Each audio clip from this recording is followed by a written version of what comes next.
Alhamdulillah rabbil alamin wa bihi nasta'inu ala umuri dinina. Wassalatu wassalamu ala asrofil anbiya'i wal mursalin wa ala alihi wa sahbihi ajmain. Amma ba'du. Pemirsa, salam jumpa kembali di channel LBH Berita Umat Jawa Timur pada hari Rabu 28 Juli 2021 bersama saya Mahfud Abdullah. Sebagai info, acara ini juga disiarkan langsung di channel Kasepuhan TV. Sekitar 1 jam ke depan kami akan menemani Anda mengulas topik paling menarik hari ini bersama narasumber yang berkompeten. Inilah Fokus 60 menit. Pemirsa, demi menekan penyebaran COVID-19 di berbagai wilayah, pemerintah menerapkan kebijakan PPKM darurat pada awal Juni.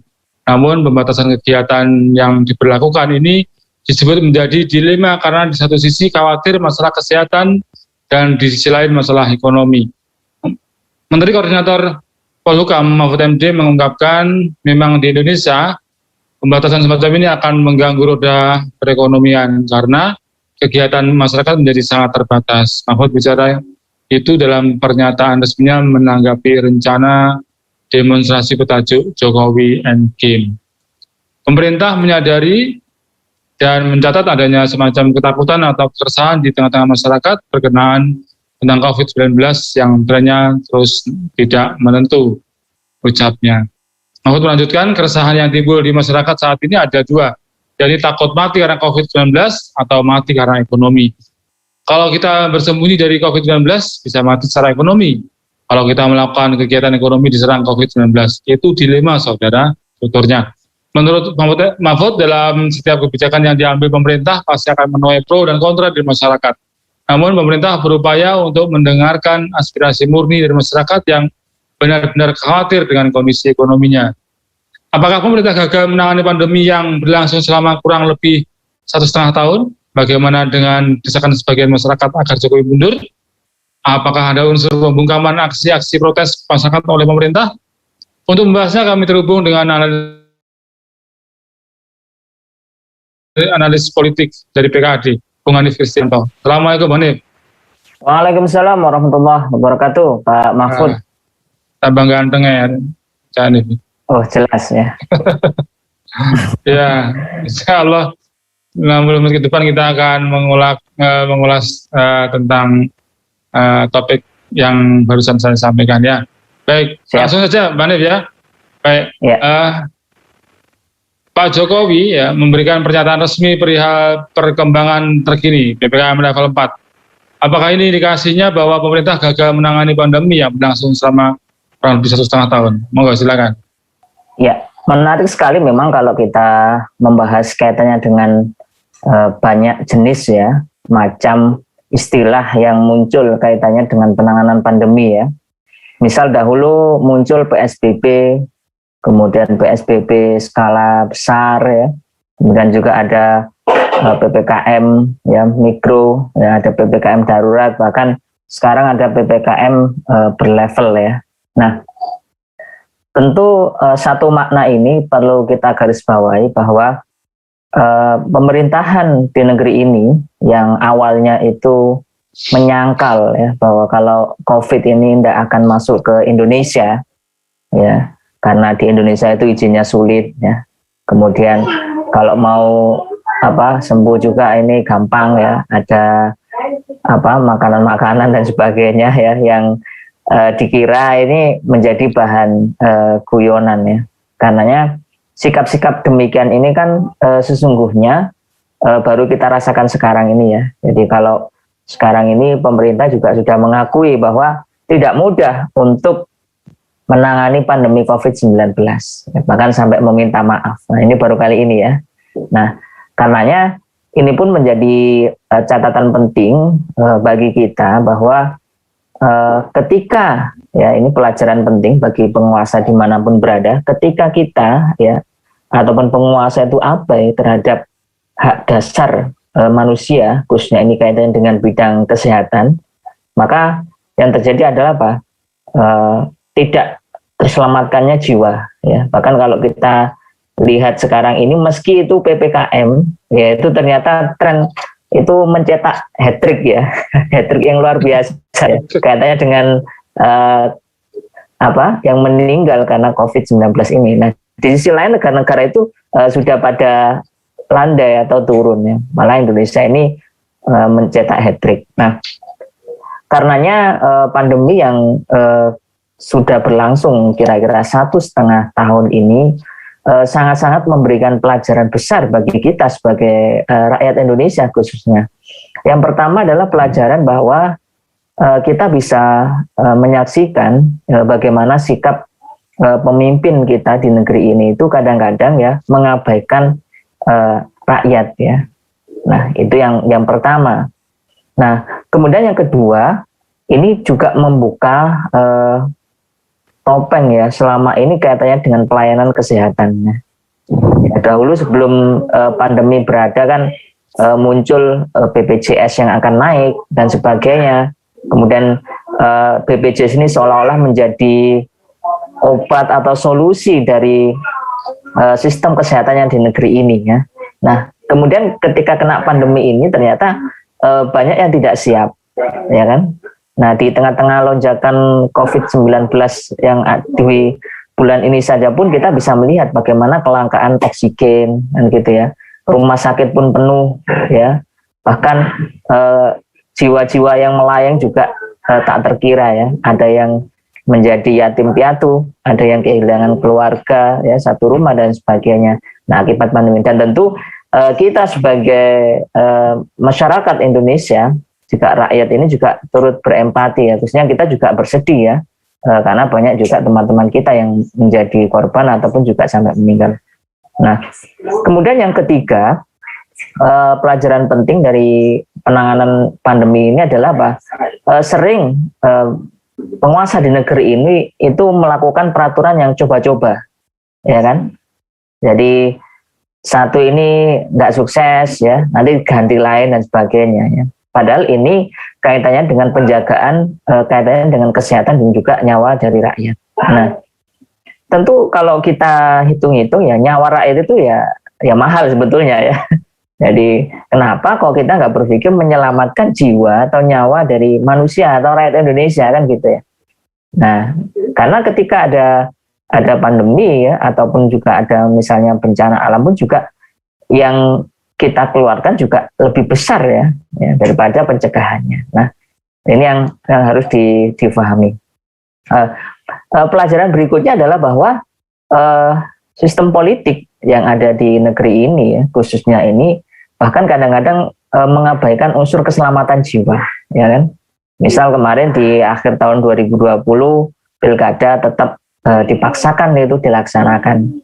Kemudian muncul wacana presiden 3 periode, ya kan? Nah, kalau nanti ini ada situasi yang darurat bisa jadi ya karena alasan COVID ya, ini pilpres atau juga pemilihan wakil rakyat nggak dilaksanakan dulu ya, karena serentak itu ya. Jadi ya itu pilihan yang serentak sehingga ini diperpanjang. Nah, itu yang terjadi juga demikian ya. Itu sudah mulai ancang-ancang nih. Nah, hal yang paling penting dari pelajaran ini ya, kalau kita tidak bisa mengatakan ini gagal ya, paling tidak ini menjadi catatan sejarah ya bagi rakyat di negeri ini bahwa luapan-luapan kemarahan ya yang ini ya, jadi itu muncul ya di tengah-tengah kehidupan kita. Ya. Bukannya rakyat itu nggak percaya COVID ya. Tapi rakyat itu sebenarnya kadang-kadang nggak percaya kepada pemerintah, itu ya. Nah, ini menjadi catatan penting karena sering juga rakyat mengatakan bahwa sebenarnya rakyat nggak takut mati karena COVID, ya, tapi juga takut tapi jangan lupa bahwa rakyat bisa mati karena kelaparan.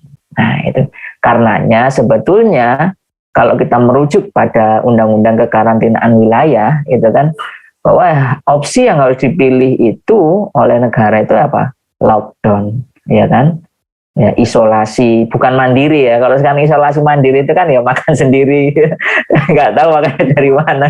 Nah, tapi peran negara ini kadang-kadang masih terabaikan. Nah, ini menjadi catatan penting bagi pengelolaan kebijakan di negeri ini sehingga bisa kita katakan ya untuk menangani pandemi ini ya masih belum pada titik yang optimal dan maksimal, ya kan?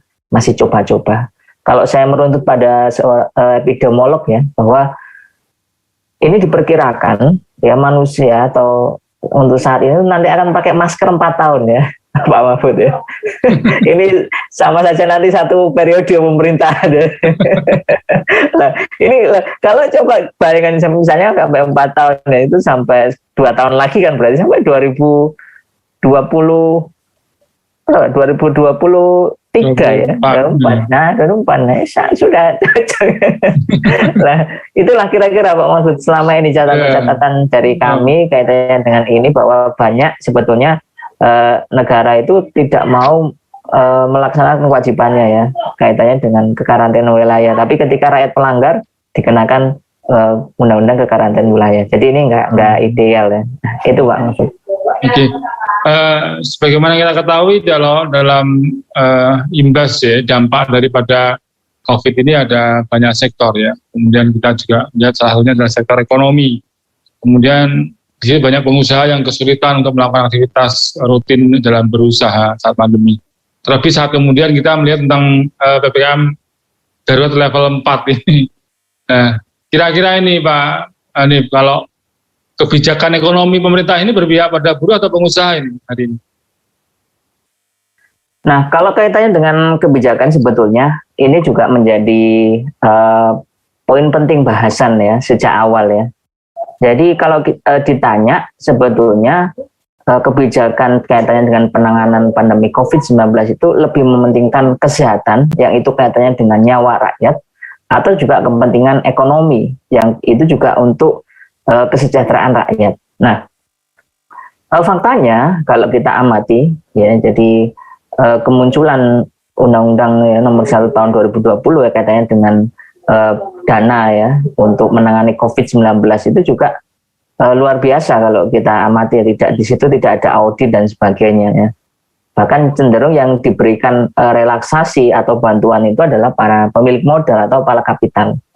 Nah, kalau dalam bahasa politik bisa kita katakan dengan sekelompok orang ya, yakni oligarki. Nah, itu yang bisa kita amati di tengah-tengah terkait dengan keterpurukan ekonomi ya, misalnya. Nah, karenanya banyak sekali, bahkan di tengah-tengah pandemi ini pun ekonomi Indonesia kan merosot ya menjadi lower middle ya. Nah, itu yang juga terjadi terkait dengan penilaian ekonomi di Indonesia ini. Nah, bahkan yang kita saksikan juga munculnya ya rencana ya, waktu itu kan ada kena PPN ya, sembako maupun sekolah ya. Nah, ini menunjukkan kayaknya sih kita ini seolah-olah masih kekurangan ya dalam pendapatan negara ya. Padahal coba pemirsa bayangkan juga kekayaan alam negeri kita ini kan luar biasa melimpah ya, sumber daya alam, tambang dan sebagainya. Nah, ini kemana larinya gitu kan? Ya, apakah hanya kita memperoleh sedikit bagian saja ya, atau yang lain? Nah, ini juga nampak sekali bahwa keberpihakan itu kepada para pemilik modal ya, pengusaha ya. Bahkan sering juga itu muncul kebijakan ya kadang penyuntikan dana dan sebagainya yang itu juga dinikmati. Nah, adapun rakyat seringnya hanya mendapatkan bansos ya, bantuan sosial ya. Itu pun juga sempat-sempatnya ya mereka juga mengkorup ya. Itu sempat-sempatnya mengkorup ya. Jadi nah itu yang didapatkan oleh rakyat. Nah sementara kita juga bisa amati ketika PPKM darurat ini ya muncul juga hal-hal yang juga mengenaskan gitu ya. Kemarin kayak di Info Tangerang itu kan ada tulisan ya di tembok itu, Tuhan aku lapar. Nah setelah viral tulisan itu hilang, dicat lagi ya, biar warnanya agar sama seperti temboknya. Nah ini yang terjadi. Bahkan juga banyak sekali ya penyekatan dan sebagainya yang itu jalan utama. Saya itu mengalami sendiri ya penyekatan. Padahal itu jalan utama yang dilewati oleh truk-truk atau kontainer untuk industri. Malam hari itu sudah ditutup ya. Bayangkan biasanya kan truk-truk itu kan keluarnya kan jam segitu ya. Itu jam 6 malam itu sudah ditutup setelah maghrib sampai jam 3. Saya juga nggak bisa bayangkan gitu deh. Nah, padahal itu jalan utama ya, itu yang menghubungkan antar kota dan kabupaten kan gitu. Nah, itu yang ada ya. Bahkan juga kalau kita amati di sini terkait dengan aktivitas ekonomi memang ada yang bisa bertahan ya, ada yang juga ini kolaps juga ya, sehingga harus ada bantuan yang nyata. Nah, memang kalau kita amati ya, kalau misal sektor-sektor ekonomi yang mendapatkan keuntungan di masa pandemi itu kan satu ya, kaitannya dengan kesehatan, ya kan? Nah, itu yang paling laris ya. Misalnya Pak Mahfud jualan obat-obatan ya, jualan probiotik, madu dan sebagainya, itu laris ya. Bahkan itu menjadi momen ya. Atau bahkan kalau kita memakai Zoom seperti ini, nah ini Zoom yang paling kaya ya sekarang ini ya. Ya. Nah, itu yang paling kaya kalau dari sisi ekonomi misalnya ya kaitannya dengan ini. Tapi di sisi lain juga ada yang tutup ya, usaha-usaha yang tutup dan sebagainya kan gitu ya. Yang awalnya mungkin jadi pramugari lalu jualan mie kan gitu ya. Kemudian awalnya pengusaha, sekarang susah buka usaha ya. Jadi awalnya kuli ya, sekarang nganggur lagi ya kan ya. Apalagi yang mungkin anak-anak yang lulusan pandemi ya, kita nggak bisa bayangkan ya, sarjana lulusan pandemi ya, kemudian anak-anak sekolah yang lulusan pandemi ya, kemudian apalagi juga dengan sempitnya lapangan pekerjaan. Nah, ini yang sebetulnya juga ada satu pihak yang diuntungkan, tapi kalau saya amati sendiri itu yang lebih diuntungkan ini kan para pengusaha ya, atau para kapital pemilik modal, dan kita kan bisa melihat tuh intensif pendanaan yang disuntikan negara kepada pemilik modal. Itu Pak Mahfud. Oke, kalau kita melihat juga ada informasi ya di media tentang PHK. Catatan Anda terkait dengan PHK seperti apa problem PHK hari ini? Ya, PHK ini kan pemutusan hubungan kerja ya, kaitannya dengan pandemi COVID-19 ini ya. Ini juga salah satu implikasi sebetulnya dari sisi ekonomi yang juga menimpa para pengusaha ya. Memang kalau pengusaha yang tidak memiliki banyak modal ya, ataupun juga punya koneksi dengan penguasa ya, biasanya banyak yang tutup juga ya. Yang itu imbasnya adalah karyawannya juga dirumahkan ya. Bahkan ada yang dirumahkan tanpa gaji, itu ada ya. Jadi makanya ya kita ini masih bersyukur ya bagi teman-teman yang bekerja di pabrik ataupun perusahaan yang masih bisa bekerja. Nah, itu patut kita syukuri ya di tengah-tengah kondisi yang ekonomi yang sulit dan melilit ini. Nah, itu yang perlu kita syukuri. Nah, karenanya terkait dengan problem PHK sebetulnya ini kan juga terjadi juga sebelum pandemi ya, yang kita juga sering mengamati ya kaitannya pemutusan pekerjaan. Tapi puncak ini seolah-olah menjadi puncak ya pandemi ini untuk memutus hubungan kerja, yang ada yang dikurangi ya kan. Nah, itu satu sisi ya. Jadi ada yang dikurangi, ada yang dirumahkan dan sebagainya ya. Ini kan nggak hanya dialami oleh para buruh ya, tapi juga beberapa karyawan, ada karyawan maskapai penerbangan itu kan juga mengalami dirumahkan ya selama corona ya ini, karena nggak bisa terbang ya, mau terbang kemana ya. Nah, itu juga ada, bahkan BUMN pun juga kalau kita amati ya ini mungkin bertepatan aja dengan pandemi yang memiliki utang sampai 500 triliun misalnya PLN dan sebagainya ya. Nah, padahal itu BUMN. Nah, ini kan juga miris ya.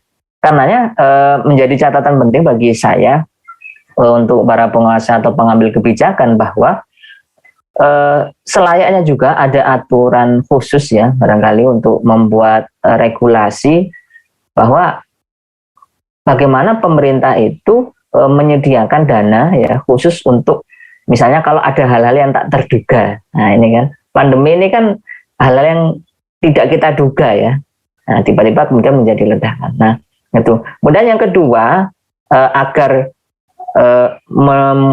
untuk menstimulus ya, misalnya ada yang tadi di PHK dan sebagainya, ya negara juga memberikan skill ya kepada rakyatnya kan gitu ya.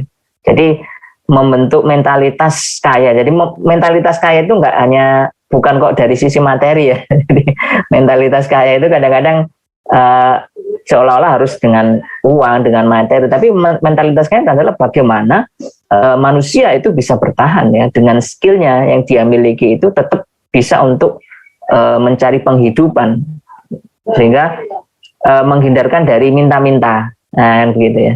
Nanti ketika sudah PHK terus jadi pengemis misalnya minta-minta ditangkap juga ya karena dilarang minta-minta ya. Kemudian ngamen, atau yang kita khawatirkan dari PHK itu kan jomplangnya ini ya, jurang antara si kaya dan si miskin sehingga memunculkan kriminalitas baru ya. Ataupun orang-orang juga ya berpikirnya pendek kan gitu ya. Lawang ada orang kaya saja itu karena pandemi aja pakai narkoba kan gitu ya. Apalagi yang gak kaya. Bisa saja bunuh diri kan gitu. Kemarin juga ada yang bunuh diri ya gara-gara 2 bulan ini nggak bekerja. Seperti itu orang kaya coba. Makanya mentalitas kaya itu bukan kok banyaknya harta, tapi bagaimana kita ini juga bisa memberi, juga menghindari sikap untuk meminta-minta. Nah itu yang harus ditumbuhkan. Dan yang paling penting agar ini kan negara itu juga menjamin ya sebetulnya kebutuhan sandang, pangan dan papan. Nah itu yang harus dibutuhi, dipenuhi kan gitu ya. Kalau untuk pekerjaan kan nanti bisa ya ada industri kreatif ya rakyat dikaryakan. Misalnya kalau musim pandemi ini misalnya banyak yang di PHK, berarti kan harus buka lapangan-lapangan kerja baru yang kaitannya dengan industri kreatif ya, ataupun juga karya-karya yang lain yang ini bisa diwujudkan. Nah ini makanya peran negara ini menjadi yang sangat penting sekali ya. Nah itu yang harus dilakukan dengan program PHK, dan selama ya sekali lagi model pengelolaan ekonomi itu masih dengan model sistem kapitalisme, PHK itu akan ada, baik ada pandemi atau tidak. Nah, dengan adanya pandemi itu hanya ini ya, momentum aja, pas gitu loh ya. Sehingga pengusaha yang modalnya kurang itu juga, wah ini cocok ini untuk menutup usahanya, ada yang bangkrut juga dan sebagainya. Nah, tapi di sini juga ada yang lain. Itu Pak Mahfud. Oke. Sebagian pihak menilai pemerintah juga gagal menangani ya pandemi COVID-19 ini. Ada yang juga mereka meminta Jokowi agar mundur dari jabatan sebagai presiden. Tanggapan Anda gimana ini? Ya, kalau penilaian pemerintahan gagal menangani pandemi COVID-19 itu hal yang wajar ya, Pak Mahfud dan juga pemirsa. Sebab selama ini komitmen yang sungguh-sungguh ini kan sebetulnya yang harus ditunjukkan oleh penguasa di negeri ini kan gitu ya. Ya. Jadi sudahlah ya, jangan sampai lagi, kita ini kan di kondisi sekarang ini kan nggak ingin saling menyalahkan ya. Betul ya. Nggak ingin menyalahkan pemerintah yang gagal ataupun pemerintah menyalahkan rakyatnya yang nggak mau diatur misalnya. Nah kita sudah capek sekali lagi ya. Dan sekali lagi yang harus kita menjadikan pelajaran penting dari sini adalah apa? Akhirnya muncul rasa kecewa tadi. Makanya tadi saya sampaikan, bukannya rakyat itu nggak percaya dengan COVID ya. Bisa jadi karena sebenarnya rakyat itu nggak percaya dengan pemerintah lah. Untuk mengembalikan kepercayaan rakyat kepada pemerintah inilah yang sebenarnya butuh energi yang besar gitu ya, effort yang besar. Nah gitu loh. Nah wajar, rakyat itu kan inginnya solusinya cepat. Ya udah mundur saja kan gitu ya. Ya kan, mundur saja dari kursi kepresidenan ya. Bahkan kemarin juga ada usulan, jadi cobalah para komedian itu melawak ya biar masyarakat Indonesia itu imunnya kuat. Nah, kemudian jangan ya, justru ketika Anda semua itu mundur itu adalah hiburan yang paling menyenangkan bagi rakyat kan gitu. Nah, itu kita bisa amati kan gitu loh ya. Nah, macam-macam ya respon-respon itu. Nah, karenanya ini menjadi catatan penting gitu loh ya. Nah, kalau ini kegagalan ini diulangi lagi, ini masih pandemi loh ya Pak Mahfud ya. Belum nanti misal ya, andai itu nanti ada kelaparan ya misalnya, ini gersang, ya, apalagi kalau kita baca tanda-tanda akhir zaman itu kan ngeri juga ya. Nggak ada hujan, nggak ada air, wah ini kan juga tahu mereka nih. Itu kalau kita belajar tanda-tanda akhir zaman ya. Ini mumpung belum akhir zaman ya, mumpung belum kiamat maksudnya. Masih dihadapkan pada pandemi saja itu kita kayak sudah mau menyerah gitu ya. Sudah mau menyerah kalah gitu ya. Apalagi nanti belum yang lain kan gitu ya. Nah, konflik masalah-masalah yang lain. Nah, karenanya wajar ya kalau masyarakat itu menuntut agar penguasa itu mundur dari jabatannya mungkin sebagai, dan sekali lagi menuntut mundur itu adalah sesuai konstitusi ya. Kalau itu memang dirasa memenuhi unsur perbuatan tercela kan gitu ya. Ya, misalnya bohong, nah itu juga tercela kan gitu ya. Boleh-boleh saja mengajukan, makanya tim pembela aktivis dan ulama itu kan juga mengajukan gugatan ya agar Presiden Jokowi itu mundur ya dari jabatannya ya, karena juga gagal ya, dinilai gagal untuk mengurusi pandemi dan juga aspek-aspek yang lain ya. Karena ini menjadi sangat wajar ya kalau rakyat ini menuntut ya mundur. Nah, tinggal presidennya mau atau enggak, itu satu ya. Yang kedua, DPR-nya ini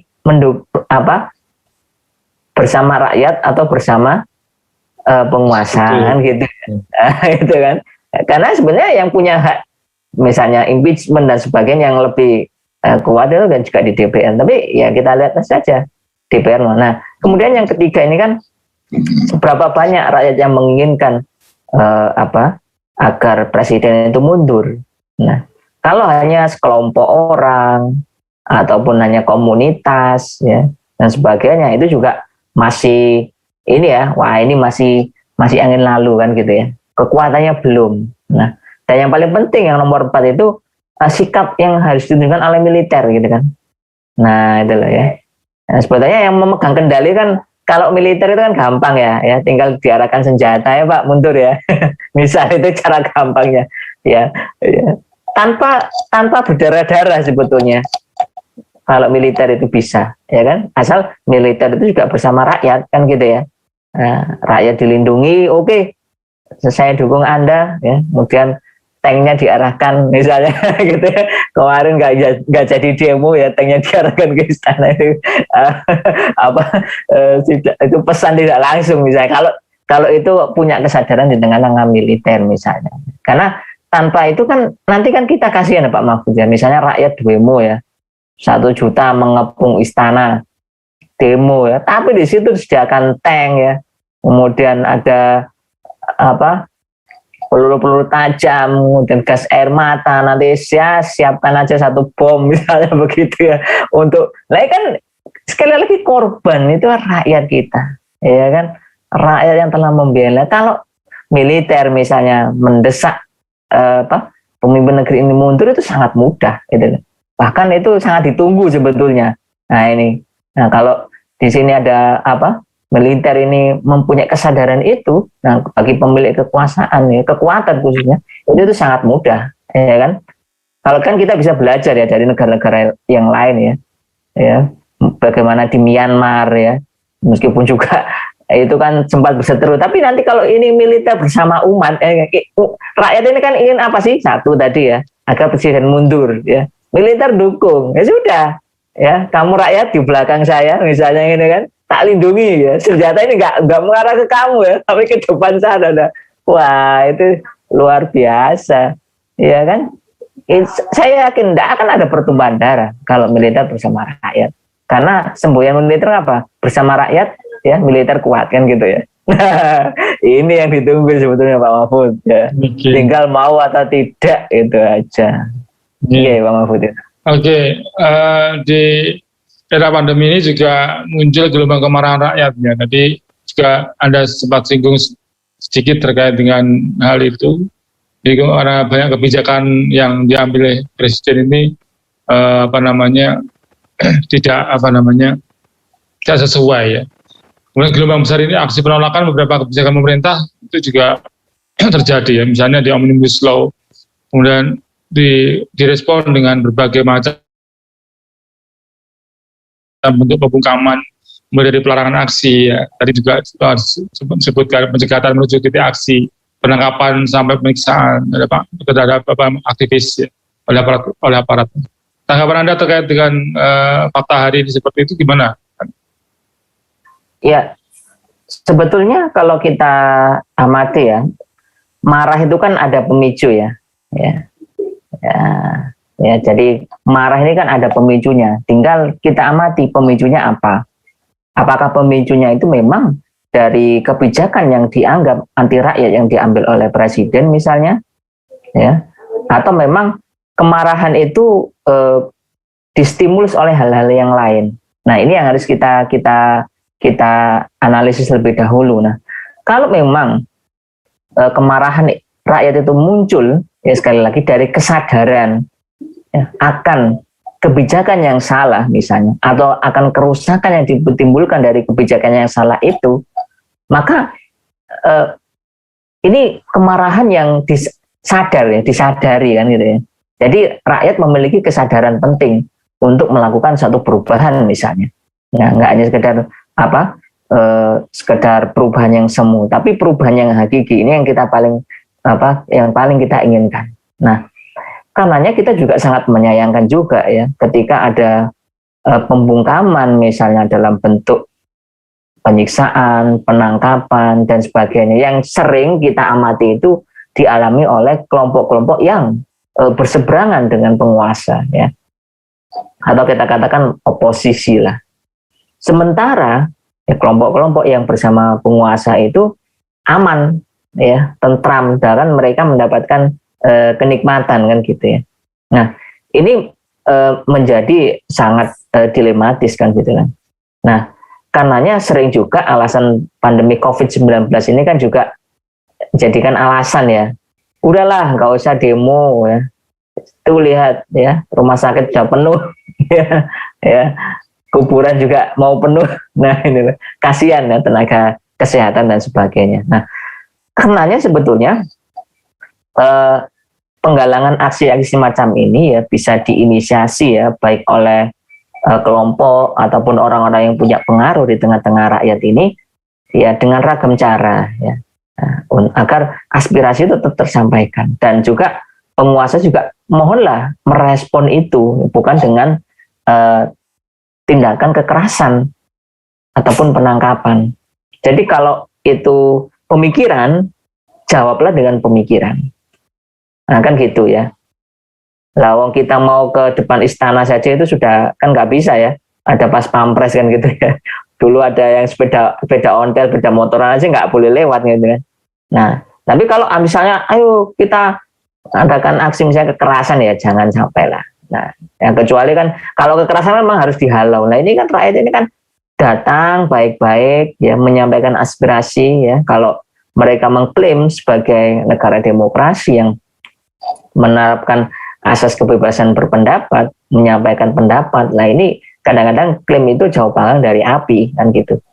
Nah, karenanya untuk aksi-aksi ini ya jawablah gitu kan gitu ya. Nah, misalnya boleh aksi ya, tapi dengan protokol kesehatan misalnya ya boleh, silakan saja kan begitu ya. Sebelum aksi ya, misalnya kalau alasannya COVID ya, tes swab dulu ya. Mau pernikahan saja boleh Pak Mahfud ya. Sebelum PPKM itu kan boleh ya. Ya. Nah, terus acara-acara beli makanan yang viral itu aja boleh ya. Gitu loh ya. Itu kan juga kerumunan. Nah, sama saja. Mungkin ya aksi-aksi diwadahi, tetap diwadahi. Jadi sebetulnya rakyat itu kalau didengar aspirasinya, suaranya itu sudah senang Pak Mahfud. Ya, pemirsa ya. Ya seperti kita lah ya, kalau minta anak-anak kita itu kan minta ke orang tuanya, ya Bu, aku ingin beli es krim. Nah, kalau kita dengerin, kita belikan kan seneng ya Pak Mahfud ya.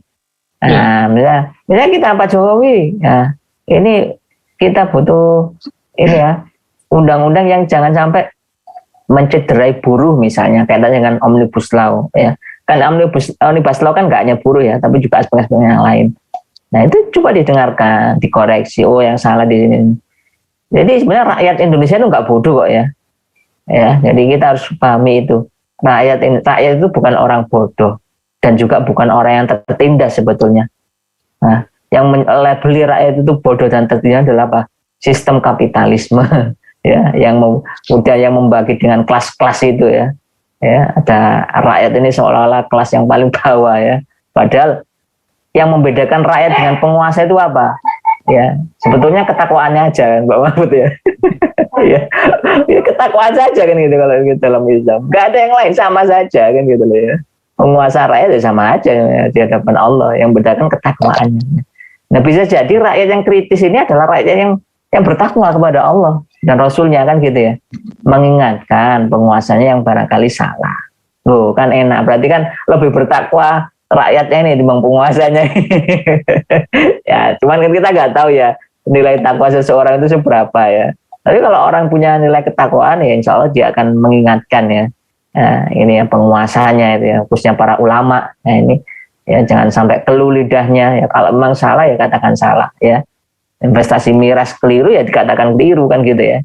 Omnibus Law keliru ya keliru, karena Omnibus Law kan juga itu sebenarnya seperti apa ya, induknya kan gitu ya, cabang-cabangnya kan kemarin juga ada investasi miras kan gitu ya, kemudian juga kaitannya dengan liberalisasi tambang, migas ya, listrik, pendidikan juga ya, bahkan pendidikan sempat diancam itu ya kalau pondok pesantren nggak ada izinnya. Ya itu kan kita kasihan Pak Yai yang nggak tahu hukum misalnya ya, kemudian ini apa kemudian dihukum 10 tahun lagi, mana nasib santrinya itu ya. Kalau saya dengar ceramah dari seorang kiai itu, kapan negara itu membantu pondok pesantren ngasih makan ini anak-anak di pesantren itu, kiainya yang ngasih makan ya, ada yang kiainya gitu ya. Bahkan bayarnya kadang murah sekali ya di pondok pesantren ya. Bagi yang santri-santri ini harus ingat ini ya. Nah itu loh. Nah itu kapan diurusin? Nah karenanya sekali lagi, kalau aspirasi rakyat itu berupa ide gagasan, ya jawablah ide gagasan. Selama itu bukan kekerasan loh ya. Jadi jangan sampai hanya gagasan kemudian kita main tangkap, main kekerasan, itu hal yang salah kan gitu ya. Nah, kalau kita dalam tataran intelektual itu nggak intelek lah ya. Nah ini yang harus dipahami itu kan gitu ya. Toh di jajaran penguasa juga banyak orang-orang pintar kan begitu ya, ada profesor ya, ada doktor, ada lulusan Amerika ya, lulusan mana lagi ya, nggak kurang-kurang ya, ada guru besar loh ya, sudah guru besar lagi ya, kasihan guru yang kecil kan gitu ya. Ya itu Pak Mahfud ya, jadi haruslah ya, jawablah aspirasi rakyat itu dengan jawaban yang menenteramkan jiwa dan memuaskan akal. Nah itu. Oke. Kalau kita geser dikit tentang di media, jadi sekarang ada banyak fenomena maraknya penyerangan akun sosial nih Bang, berupa peretasan atau serangan-serangan yang lain ya. Bagaimana tanggapan Anda terkait itu?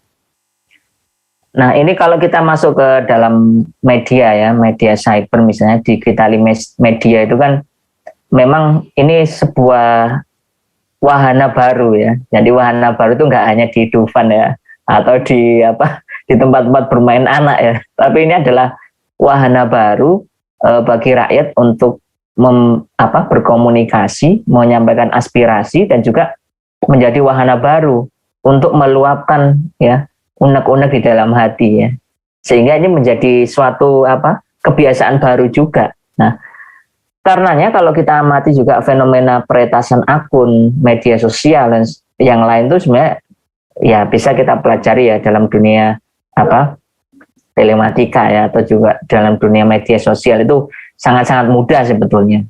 Nah hanya saja yang kita pandang itu kan berarti ini sebagai tadi ya bentuk kekalahan berpikir ya, dan juga kekalahan intelektual. Nah tadi saya sampaikan, kalau itu gagasan ya jawablah gagasan itu, ya kan? Ya nggak usah main sikat lah kan gitu ya. Katanya orang yang menggunakan akal kan tidak menggunakan okol ya. Kalau orang menggunakan okol ya atau otot ya kalau kita bahasanya itu, ya itu biasanya orang yang tidak punya akal kan gitu ya. Nah dan ini pun sebenarnya dilakukan atau dikerjakan oleh orang-orang juga menekuni dunia ini ya, untuk peretasan dan sebagainya, serangan-serangan yang lain. Tapi sekali lagi itu nggak sampai menimbulkan korban jiwa ya. Jadi yang nanti mungkin mati atau syahid ya akunnya aja ya, tidak orangnya. Nah, Nah, itu yang ada, dan ini nanti menjadi juga ada perang cyber ya. Kalau yang kita kondisi yang baru ini nanti kan juga ada perang cyber itu yang juga ini seluruh dunia juga akan menyiapkan itu ya. Kalau dahulu kan perangnya juga ada virus-virus ya, ada malware ya kan, yang itu untuk meretas ya suatu tertentu, ada hacker-hacker itu juga banyak sekali kan gitu. Jadi itu yang akan nanti ke depan juga seperti itu ya, ada cyber war ya. Nah, ini bukan lagi kok seperti permainan dalam video game ya, ini betulan ini cyber war, dan sekali lagi ini menandakan ya itu adalah kekalahan intelektual ya. Kan kita ini kan boleh saja Pak Mahfud, misalnya diskusi ini ya, ada yang nggak setuju ya jangan diblokir kan gitu ya, buatlah diskusi yang sepadan semisal, nah gitu loh ya, itu fair ya kan gitu loh ya, jadi tidak main jegal gitu kan. Nah ini yang harus dilakukan gitu. Jadi itu makanya sekali lagi ya, menjaga kewarasan akal itu untuk saat ini ya, dalam kondisi gonjang ganjing ya, akhir zaman ya kalau kita bisa lihat ini ya harus dengan menjaga kewarasan akal ya, dan juga hindari sikap-sikap yang membuat kita ini sebetulnya pintar tapi kelihatan bodoh ya. Ya, itu Pak Mahfud ya.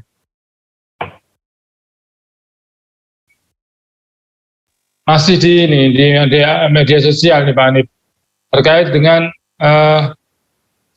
buzzer ya, kita melihat tentang penyebarluasan fitnah ya, kemudian sampai kita melihat tentang penggembosan, diskriminasi, pendiskreditan terhadap elemen gerakan rakyat dan sebagainya. Tanggapan Anda gimana terkait dengan buzzer? Iya, buzzer ini kan istilah ini ya, pendengung ya. Jadi, dan buzzer itu ada yang positif, ada yang negatif, ya kan? Ya tergantung ya, buzzer yang melakukan pekerjaannya kayak apa. Nah, buzzer ini baru muncul ya, fenomena ini ketika dunia politik ini masuk dalam wahana digital ya, dalam media sosial, pemanfaatan media sosial untuk bahan kampanye ya, seorang calon ya, baik itu untuk calon presiden, calon anggota DPR atau yang lain, yang sebetulnya itu nanti akan menjadi industri ya, industri digital baru ya, katanya dengan dibutuhkan oleh para buzzer. Karenanya kita nggak heran kalau buzzer itu kan ada yang dibayar kan gitu ya, bahkan itu melalui uang negara. Nah yang harus kita pahami ya, buzzer yang positif itu yang harus diperbanyak ya, sehingga itu dibutuhkan influencer yang memberikan edukasi, kritik yang membangun. Nah itu yang harus dipelihara ya, bukan buzzer yang lain ya. Kalau buzzer yang lain tukang sebar fitnah, tukang muji-muji orang yang salah ya dan sebagainya, ya itu ya jangan dipelihara lah ya. Peliharalah apa, fakir miskin dan anak terlantar, karena itu apa, kewajiban negara sebagaimana undang-undang gitu. Jadi fakir miskin dan anak terlantar dipelihara oleh negara daripada melihara buzzer ya. Ya itu loh ya, yang nanti kalau nggak ada uang ngoceh lagi ya kan, menyerang, nggak dikasih jabatan nyerang lagi ya gitu ya. Coba kalau anak yatim dan orang terlantar itu dipelihara negara, nggak mungkin akan minta jabatan ya Pak Mahfud ya. Seneng mereka, tak dukung Pak seumur hidup.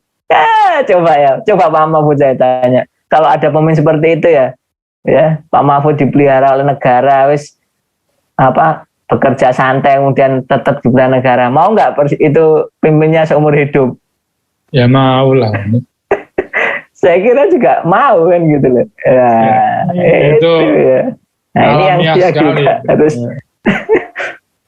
Nah itu loh Pak Mahfud, ya kan, kita berlepas dari sistemnya apa ya, tapi kalau pemimpin itu seperti itu, ya kan, nah, didukung seumur hidup, bahkan itu jihad ya, bela matian ya, mati-matian, nah gitu ya. Nah ini yang investasi ini yang nggak ada di negeri ini ya. Investasinya itu hanya pada kalau mau pemilu itu baru investasi ya. Itu salah ya, investasi yang salah itu ya. Investasi ya kayak begini gitu loh ya, negara ngopaini rakyatnya kan gitu. Nah karenanya bagi kelompok buzzer yang fitnah keji ya ini jelas kalau dalam terma kita orang beragama itu ya berdosa kan gitu ya. Nah, apalagi untuk menggembosi, diskriminasi dan sebagainya. Nah, itu kan. Nah, ini juga tidak boleh kan gitu loh ya. Karena ini akan memunculkan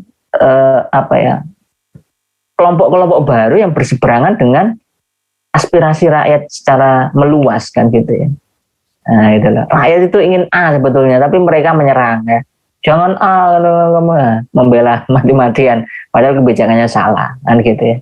Dan kadang-kadang ya sekali lagi kalau buzzer itu memang bayaran ya, itu motifnya adalah ya uang, materi ya sekali lagi. Bahkan kalau kita belajar misalnya psikologi, motif materi itu motif yang paling rendah kan gitu ya. Itu ya. Nah, motif yang rendah ya. Kalau nggak ada materi ya sudah, nggak akan didukung. Tapi beda dengan kasih sayang kan gitu ya. Nah, itu kan bisa misalnya kita mencintai istri kita, itu kan motifnya kasih sayang misalnya, itu kan wah langgeng rumah tangganya kan gitu ya. Tapi kalau motifnya materi atau kecantikan misalnya, itu yang sifatnya indrawi, wah cantik ya udah ditinggal kan gitu ya. Nah itu bedanya, makanya materi itu motif yang paling rendah ya. Nggak ada materi mereka juga hilang kan gitu ya. Nah mau sampai kapan gitu kan negeri ini. Dan juga sekali lagi itu juga para buzzer yang menyebarkan fitnah keji itu juga bagian dari pemecah belahan rakyat, nah gitu loh. Rakyatnya pecah ya.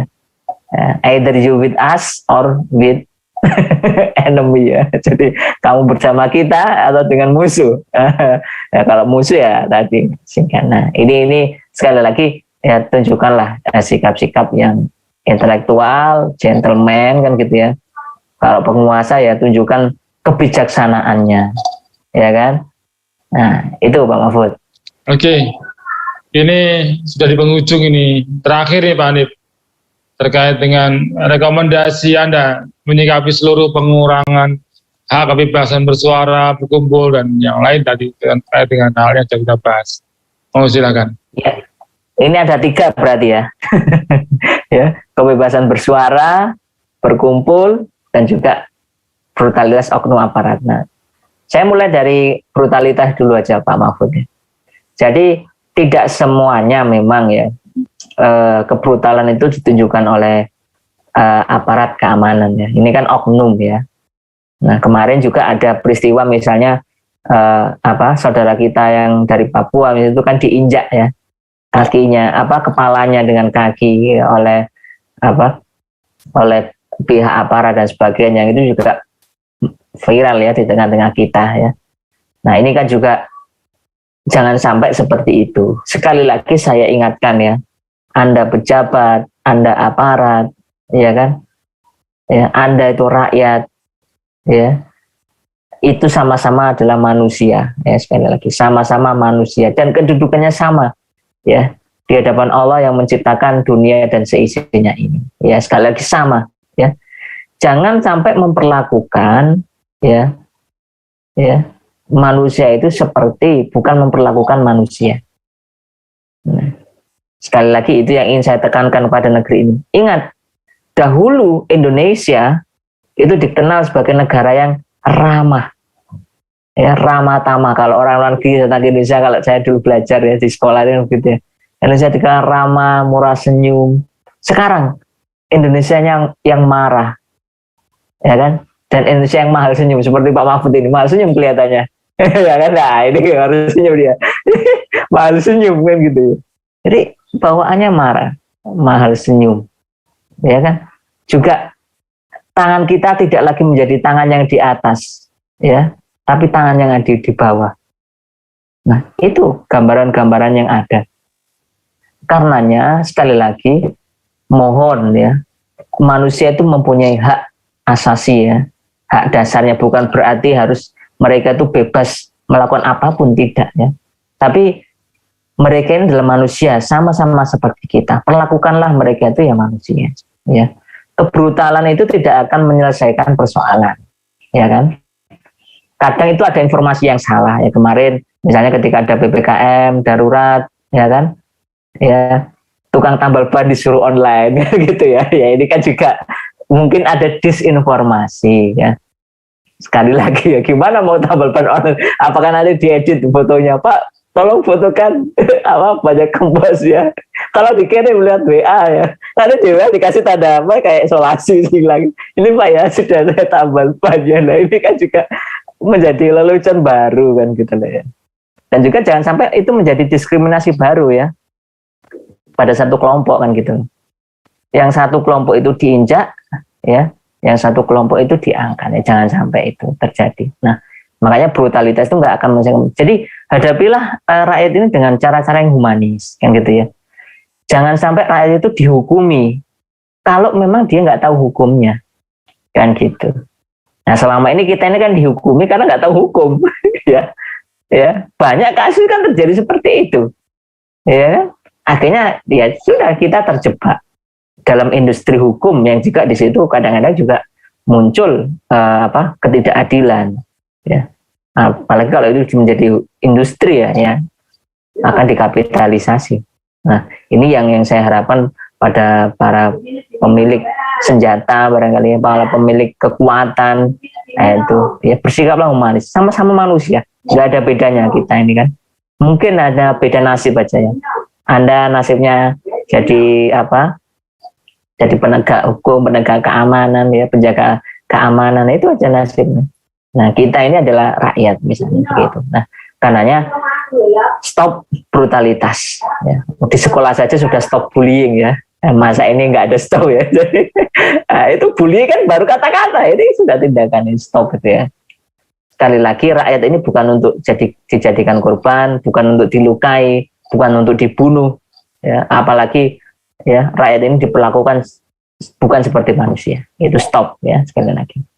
Ya, junjung tinggilah manusia itu sebagai makhluk ya, ciptaan Allah yang dimuliakan. Kalau Anda memuliakan manusia yang lain, insya Allah itu akan dimuliakan. Nah, kan gitu. Kemudian yang kedua ya, kebebasan berkumpul. Nah sebetulnya kebebasan berkumpul itu juga diatur oleh undang-undang ya kan, berkumpul dan berserikat ya dalam suatu komunitas misalnya, dalam suatu kelompok. Nah makanya ini juga tidak boleh ya, negara juga semena-mena misalnya membubarkan, kecuali ya kan kalau itu memang membahayakan kan gitu ya, misalnya komunisme yang sudah jelas di TAP MPR itu juga dilarang di negeri ini. Jangan sampai juga misalnya membubarkan ormas Islam yang semena-mena ya kan, sudah dibubarkan organisasinya, dikejar-kejar pemimpinnya, dibunuh pendukungnya ya, bahkan dikriminalisasi pemimpinnya ya. Ini juga jangan sampai terjadi. Nanti ada madorot ya. Sebenarnya bukan kematian ditakutkan ya, seperti kemarin kematian 2 hakim itu bukan kematian ditakutkan sebetulnya ya, tapi azab ya dari Allah itu yang kita takutkan kan gitu ya. Ketika keadilan ini tidak ditegakkan di tengah-tengah kehidupan. Nah, mati itu kan sudah biasa ya sebetulnya. Jadi itu bukan kok ketika mutus salah ya kepada aktivis Islam terus akibatnya nanti kalau mati ya mati bukan itu sebenarnya. Akibatnya ini loh, azab dari Allah Subhanahu Wa Taala itu ya. Makanya sampai muncul pengadilan akhirat. Nah ini ya. Nah itu makanya jangan sekali-kali ya mengkriminalisasi ajaran Islam atau kelompok-kelompok Islam. Karena Islam membawa kebaikan. Nah, baru kalau misalnya itu kelompok yang ditengarai misalnya ingin memisahkan diri dari Indonesia, atau kelompok teroris yang memang faktanya ada kan gitu ya. Misalnya itu jangan kok baru terduga sudah ditembak mati ya. Nggak pernah ditanyai ya kan. Gimana mau terungkap betulan kan gitu ya. Tangkaplah hidup-hidup, ditanyai, dirunut. Kalau mau memutus mata rantai misalnya dianggap terorisme itu membahayakan negeri, ya kan? Nah ini yang harus difahami di sini. Ya sekali lagi saya sampaikan, siapapun diri kita, ya khususnya para penguasa, ya jangan sampai semena-mena menggunakan kekuasaan ya untuk ya kepentingan ya pribadi atau kelompok karena nggak suka misalnya dengan kelompok Islam yang dibubarkan. Jangan sampai. Kemudian hak bersuara itu juga dijamin oleh undang-undang ya, dalam menyampaikan kritik, aspirasi, asalkan itu juga diberikan solusi ya. Jangan sampai menuntut presiden mundur, nggak punya solusi ya. Saya, ayo Pak Mahfud, melu aku, ikut saya, ya. Demo presiden mundur ya. Tapi terus nih kalau sudah mundur, terus siapa nanti yang jadi? Ini gantinya ya, nggak juga seperti itu kan gitu ya. Atau misalnya sudahlah nggak apa-apa, sementara ini presiden mundur dulu ya. Nanti kita carikan pemimpin yang amanah. Nah begitu. Nah ini juga dipikirkan oleh saudara-saudara yang lain juga ya untuk kepentingan ini ya.